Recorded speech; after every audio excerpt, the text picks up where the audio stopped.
Good evening दोस्तों। Dream RS के YouTube channel में आपका स्वागत है। मैं हूं अनिल जहांगीर और इस सेशन में हम डिस्कस करेंगे 17 मार्च के इंपॉर्टेंट न्यूज़ एंड एडिटोरियल। तो एक बार देख लेते हैं हम क्या क्या डिस्कस करेंगे। हम डिस्कस करेंगे जो रिजर्वेशन इन प्राइवेट जॉब्स का जो अभी हरियाणा में हुआ उससे रिलेटेड पूरा डिटेल में इसको देखेंगे। उसके अलावा राजस्थानी लैंग्वेज को हम ऑफिशियली लैंग्वेज और जो 8th शेड्यूल में लैंग्वेज डिक्लेयर करने के लिए क्या कर सकते हैं और क्या अभी डिमांड चल रही है। उसके अलावा क्वाड का हम आर्टिकल देखेंगे, किस प्रकार क्वाड में रहते हुए हमें हमारी ऑटोनॉमी को बरकरार रखना है। उसके अलावा कोरोना से निकलने के लिए क्या कर सकते हैं। उसके अलावा दिल्ली का देशभक्ति बजट, उसका क्रिटिसिज्म थोड़ा सा। उसके अलावा छोटी बड़ी news, good touch bad touch क्या होता है, रेलवे का प्राइवेटाइजेशन, फॉर्मेशन कमेटी, विद्या संबलन योजना, ऐसी कई सारी, इससे भी कई ज़्यादा न्यूज़ हम देखेंगे। आज का थोड़ा लंबा जाने वाला है तो पेशेंस रखिए। तो पहला एडिटोरियल हम डिस्कस कर लेते हैं। पहले एडिटोरियल देख लेते हैं, इसके बाद मैं डिटेल में इसको डिस्कस करूंगा। तो एडिटोरियल तो हम देख लेते हैं कि हरियाणा का आरक्षण कानून देश के लिए घातक। तो राइटर का मानना है कि ये जो रिसेंटली जो प्राइवेट जॉब में रिजर्वेशन के लिए जो हरियाणा का जो कानून आया है वो देश के लिए घातक होगा। तो अभी आप सबको पता ही होगा कि जो भी हरियाणा में 50,000 से ऊपर के 50,000 रुपये पर मंथ सैलरी से ऊपर की जो प्राइवेट जॉब होते हैं उनमें अभी रिसेंटली उन्होंने कानून बनाया कि उनमें ऐसी प्राइवेट जॉब में 70% जो लोग होंगे वो लोकल होने चाहिए। तो राइटर भाई बोलते हैं कि इससे हरियाणा को उल्टा नुकसान ही होने वाला है, क्योंकि जो कंपनीज होंगी वो दूसरे राज्यों में शिफ्ट करना प्रेफर करेंगी रादर देन कि ऐसा जो प्रावधान है कि 75% लोकल होने चाहिए। और इसके साथ साथ अन्य राज्य भी इस राह पर चल पड़ेंगे और भारत के टुकड़े टुकड़े होने लगेंगे। इससे क्या होगा, अभी जैसे पहले किसने किया, जैसे तेलंगाना ने किया तो उसके बाद ये हरियाणा आ गया तो अभी एमपी में भी डिमांड चल रही है, झारखंड ने भी बोल दिया हम भी करेंगे। तो एक बार लाइन सी लग जाएगी और फिर उसके बाद ये देश के टुकड़े टुकड़े हो जाएंगे। इन द सेंस मतलब कि जो हमारा लेबर मार्केट है वो थोड़ा वो टूट जाएगा। हमारा जो वन नेशन वन मार्केट और इस तरह one nation one language one nation जो हम बात है, one nation one ration card, ये जो सारा जो हम वन नेशन की बात करते हैं ना उसको ये कहीं ना कहीं चुनौती प्रदान करेगा। तो अभी जैसे ये न्यूज़ चली तो जो हरियाणा, तो अब गुड़गांव काफ़ी फेमस है आईटी इंडस्ट्री के लिए, तो उनको टेंशन आ गई। तो फिर उन्होंने बोला कि नहीं भैया आपके आईटी इंडस्ट्री पर लागू नहीं करेंगे।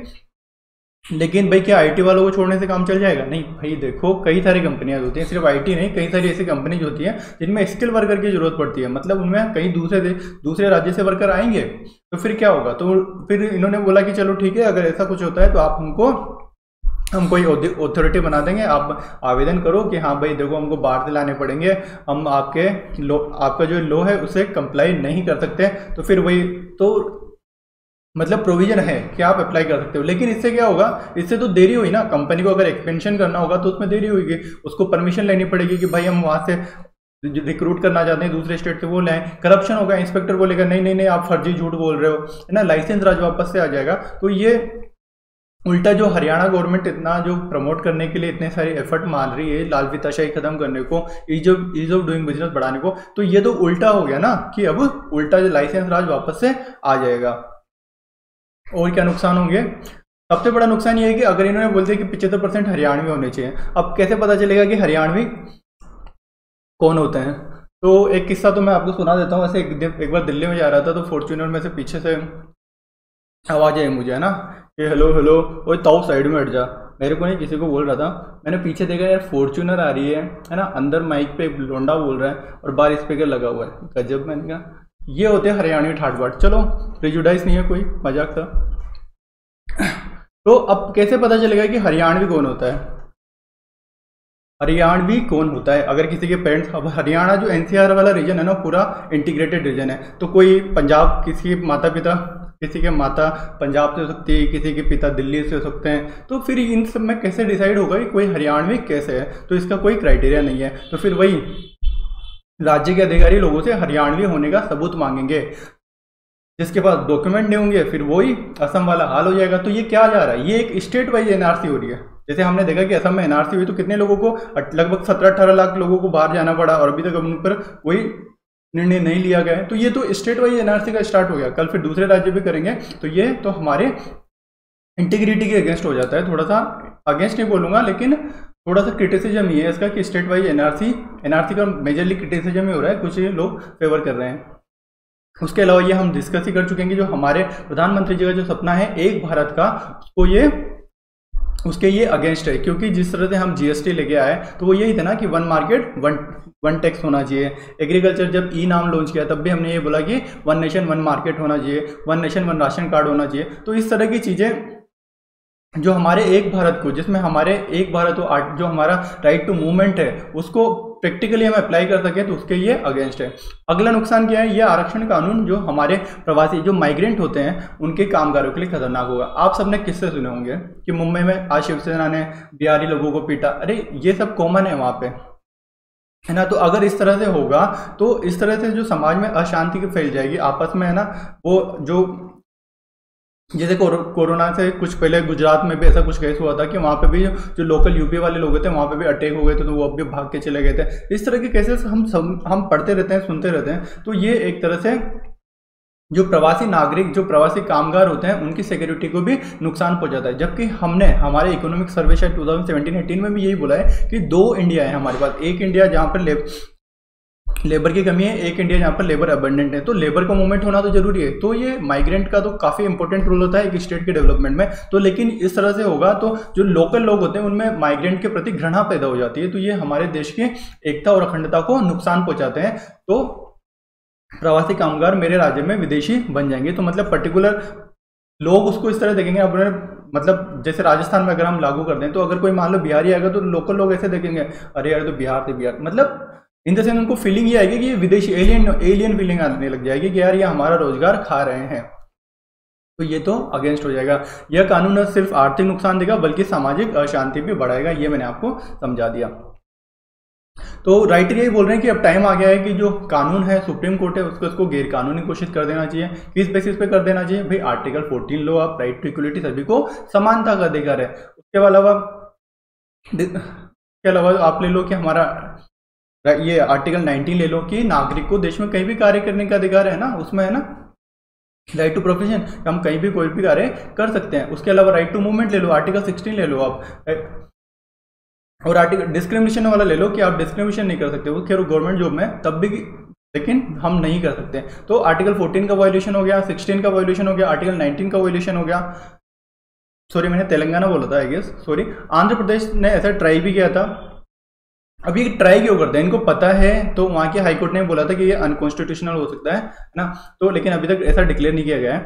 लेकिन ये क्या करते हैं ना पॉलिटिशियन, इनको दिखता है कि अच्छा इलेक्शन आने वाले हैं, तो ये क्या करते हैं अच्छा अपना सिद्ध हो जाए, मतलब ये तो लेके आ जाएंगे ऐसा लो, फिर बाद में सुप्रीम कोर्ट रिजेक्ट भी कर दे तो इनका तो हो जाएंगे, यार देखो हमने तो कोशिश बहुत की थी, वो तो सुप्रीम कोर्ट टांग अड़ा दी। तो मतलब लोकल लोगों को तो इतना नॉलेज नहीं होता ना, वो सुप्रीम कोर्ट के अगेंस्ट हो जाएंगे।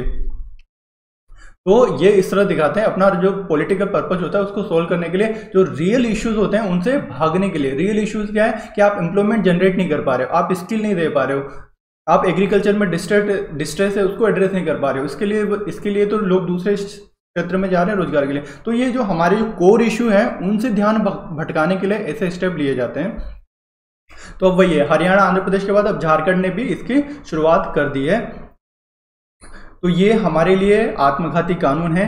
तो अब आप समझिए कि राइटर ये बोलते हैं कि देखो भाई राजनीति और इकोनॉमी एक साथ नहीं चलती, क्योंकि जो इकोनॉमिक पॉलिसीज होती है ना, जो हमारी कोई भी इकोनॉमिक पॉलिसीज होगी वो लॉन्ग टर्म के हिसाब से देखते हैं, ऐसे शॉर्ट टर्म में नहीं देखते। अगर हमने कहीं पर मतलब जो भी कोई भी स्टेट गवर्नमेंट अगर कुछ रियायतें देती है तो वो ये सोच के देते हैं कि अच्छा इन्वेस्टमेंट आएगा, है ना। तो इतनी सारी स्कीम चलाते हैं, या हम कोई भी पॉलिसी लाते हैं, जैसे जीएसटी लेके आए, कुछ भी लेके आए, तो हम सब लंबे समय में देखते हैं। जैसे जीएसटी का भी शॉर्ट टर्म में नुकसान है, तो हमें पता है कि लंबे समय में बढ़िया होगा। तो जो इकोनॉमिक्स पॉलिसीज होती है वो एक लंबे टाइम के लिए होती है, लेकिन पॉलिटिक्स क्या चलती है, 5 साल का गेम है। आपको 5 साल में वो इलेक्शन जीतना है तो कैसे भी जीतना है, तो आप हर कीमत पर जीतने की कोशिश करते हो। इसीलिए नेता और जो आर्थिक सुधारकों की रुचियां अलग अलग होती है।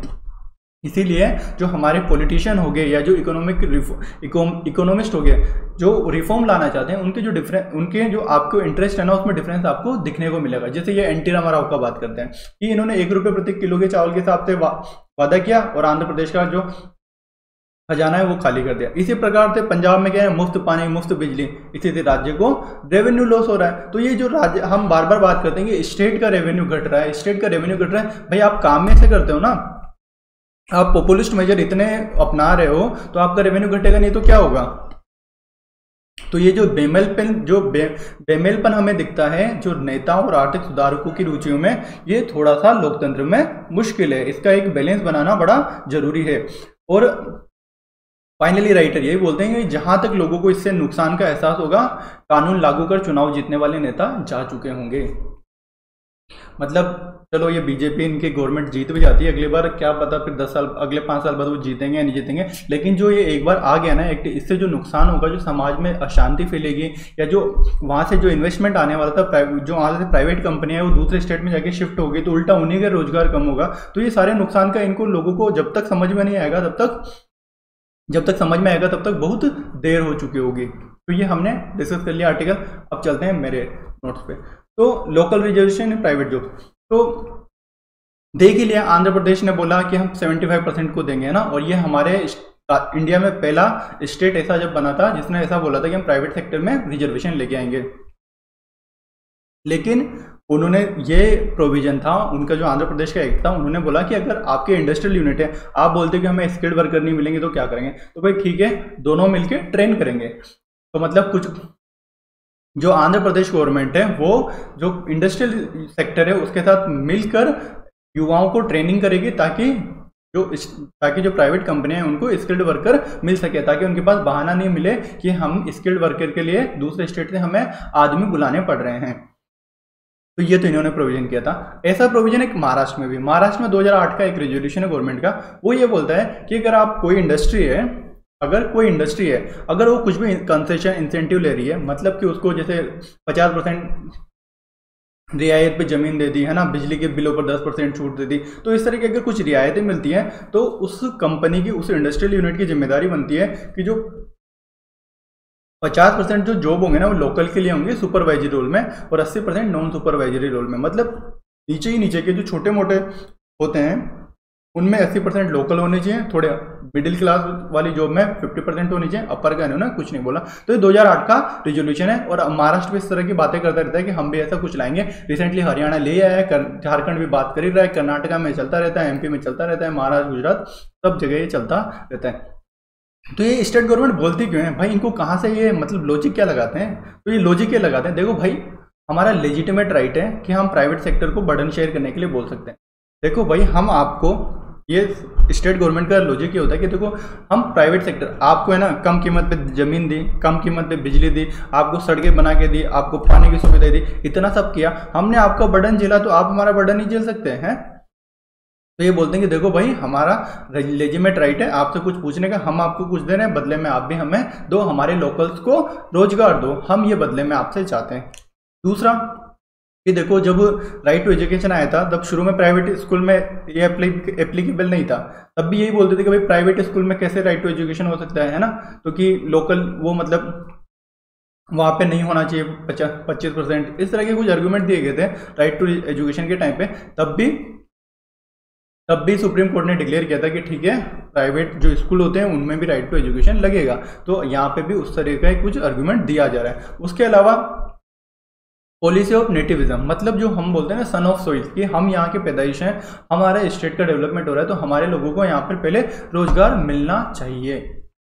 उसके अलावा कि demand for the land for industrial use made by acquiring private agriculture land, कि मतलब जितने भी इंडस्ट्रियल यूनिट्स होते हैं, जितने भी औद्योगिक घराने ये डेवलप होते हैं, उनको जमीन उनके पास जमीन कहाँ से आती है? ऑब्वियसली जो कई सारे जो किसान होते हैं हमारे स्टेट के, उन्हीं की जमीन एक्वायर की जाती है। तो उनका लॉजिक यही होता है ना कि भाई चलो कंपनसेशन आपने दे दिया लेकिन रोजगार भी दो। तो वो चाहेंगे कि अगर आपने हमारा परमानेंट, उनकी एग्रीकल्चर लैंड आप ले रहे हो, उनका तो परमानेंट सोर्स ऑफ लाइवलीहुड चला गया ना, उनका तो परमानेंट एक रोजगार का साधन चला गया, तो वो चाहेंगे कि हमारे के परिवार में तो भाई किसी एक को नौकरी दे दो, उस टाइप से। तो वो यही बोलते हैं कि एक आर्गुमेंट यही दिया जाता है कि हम यही बोल रहे हैं कि आपने हमारी जमीन ली तो हमें रोजगार दे दो, सिंपल सी बात है। तो ये 4 रीजन जो मेनली स्टेट गवर्नमेंट देती रहती है। उसके अलावा रीजन क्या है सबको पता है, वोट बैंक पॉलिटिक्स के लिए हो रहा है ना, ये मैंने डिस्कस कर लिया गया। Pre condition for land acquisition, जमीन लेने के पहले हम समझौता करना पड़ता है कि चलो ठीक है यार, आप नहीं मान रहे गाँव वालों, सबको एक एक नौकरी दे देंगे हमारी कंपनी में। एग्रेरियन डिस्ट्रेस, एग्रीकल्चर में डिस्ट्रेस है, क्यों? अगर एग्रीकल्चर में बढ़िया से है ना फल फूल रहा होता है एग्रीकल्चर, तो लोग दूसरे सेक्टर में नहीं जाएंगे। लेकिन एग्रीकल्चर में जिस तरह से डिस्ट्रेस चल रहा है, जिस तरह से उनको जो इनपुट पर उनको उनकी कॉस्ट से उनकी इनपुट प्राइस ही नहीं निकल पा रही है। तो ये इसीलिए वो चाहते हैं कि दूसरे सेक्टर में रोजगार मिले, फैक्ट्रियों में रोजगार मिले, और फैक्ट्रियों में फिर वो चाहेंगे कि लोकल लोगों को मिले। और दूसरा लैक ऑफ जॉब तो है ही, तो जॉब की कमी है ही सही। हमारी जो गवर्नमेंट होती है इनका फोकस हमेशा यही रहता है, इस तरह फोकस कभी नहीं जाएगा कि हाउ टू जनरेट एम्प्लॉयमेंट। इनका फोकस रहेगा कि हम वैकेंसी फिल करते जाएं, गवर्नमेंट वैकेंसी। तो ये लैक ऑफ जॉब्स भी एक रीजन है इस तरह के मूव के लिए। क्रिटिसिज्म देख लेते हैं भाई, इम्प्रैक्टिकल। अब क्रिटिसिज्म है ना 20, 25, 27 कुछ करीबन लिख रखे हैं, फटाफट से देख लेते हैं। इम्प्रैक्टिकल है क्योंकि क्वालिफाइड डोमेस्टिक वर्कर नहीं मिलते हैं, तो क्या करना पड़ेगा भाई, आप आंध्र प्रदेश की तरह ट्रेनिंग कर सकते हो। दूसरा, balkanization of India labour market. जो हमारा जो लेबर मार्केट है, जो हमारा इंडिया का लेबर मार्केट है, उसके टुकड़े टुकड़े हो जाएंगे। ये हमने देख लिया कि जो हमारी अभी जो फ्री मोबिलिटी है, जिसमें हमारे कोई भी एक स्टेट से दूसरे स्टेट में रोजगार के लिए जा सकता है, वो खत्म हो जाएगा। इससे इकोनॉमिक ग्रोथ भी प्रभावित होगी और एम्प्लॉयमेंट जनरेशन भी प्रभावित होगा। फिर बाकी स्टेट भी लाइन पे लग जाएंगे। Will increase informalisation. अब ये हो गया कि अगर कानून से बचना है तो क्या करेंगे प्राइवेट कंपनी, वो ये करेंगे कि लाएंगे दूसरे स्टेट से, लेकिन उनको बोलेंगे कि हम आपको ऑफिशियली नहीं रखेंगे, मतलब इनफॉर्मली रखेंगे, ताकि पैसे कम देने पड़े, सोशल सिक्योरिटी नहीं हो, लेकिन स्टेट है बाहर के वो। तो इस तरह से इनफॉर्मलाइजेशन बढ़ता जाएगा, तो ये तो उल्टा नुकसान होगा। इंस्पेक्टर आज बढ़ेगा, करप्शन बढ़ेगा, ये डिस्कस कर लिया हमने। इकोनॉमिक रिकवरी को काफ़ी इंपैक्ट बढ़ेगा। जो पोस्ट कोविड के बाद हम चाहते हैं कि इकोनॉमिक रिकवरी बढ़िया हो, तो उसको भी एक नुकसान मिलेगा। Impact on investment.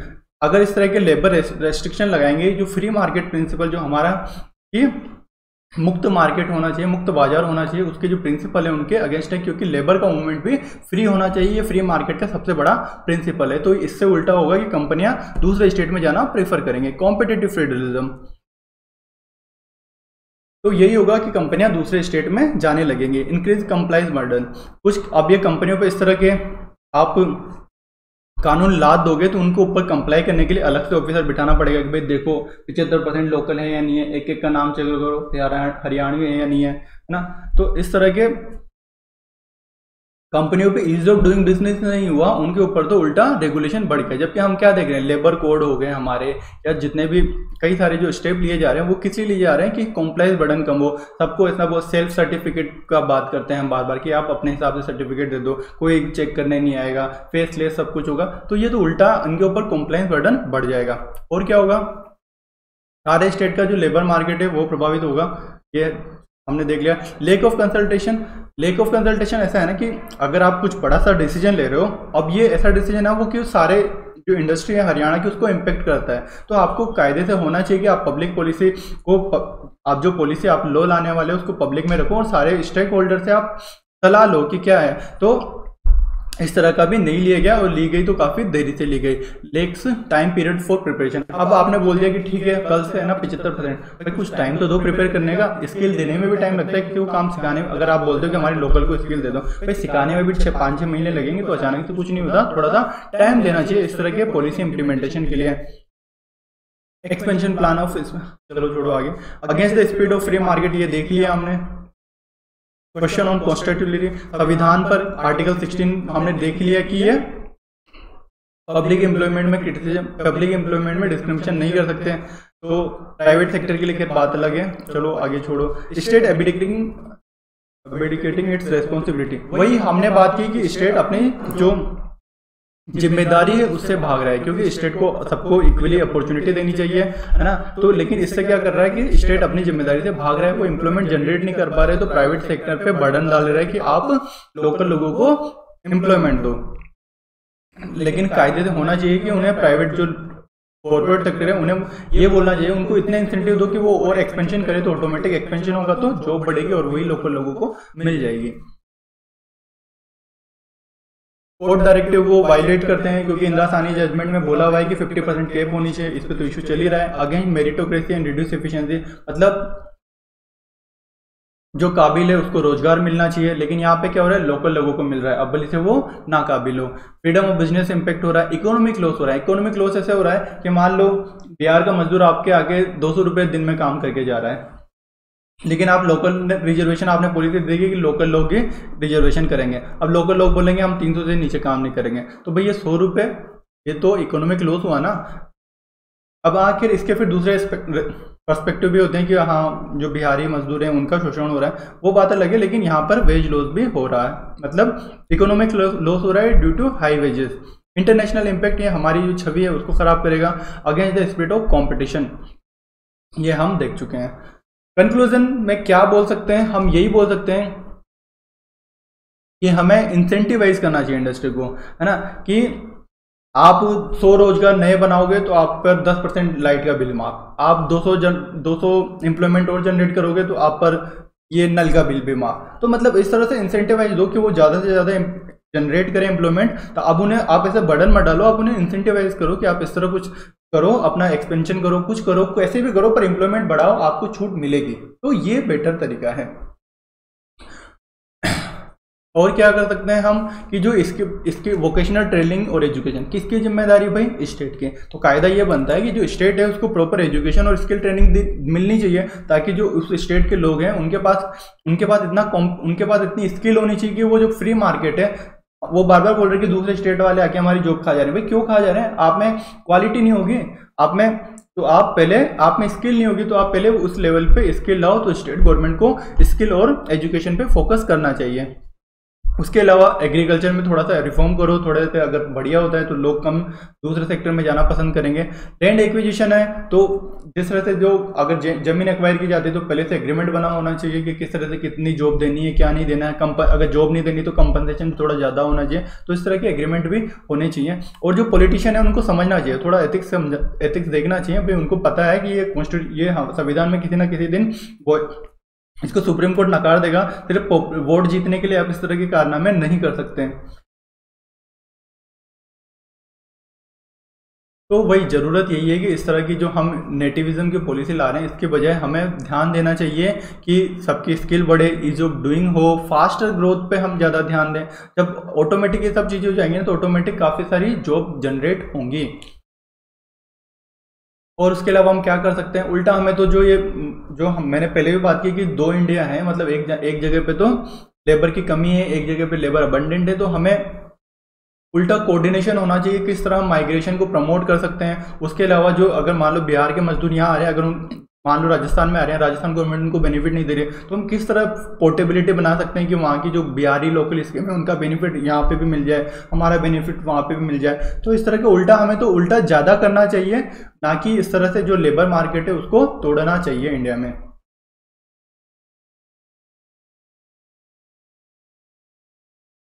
चलो ये हमने डिस्कस कर लिया, बढ़ते हैं आगे। चलो इसको यहीं पे मैं स्टॉप करता हूँ, अब दोबारा से स्टार्ट करें।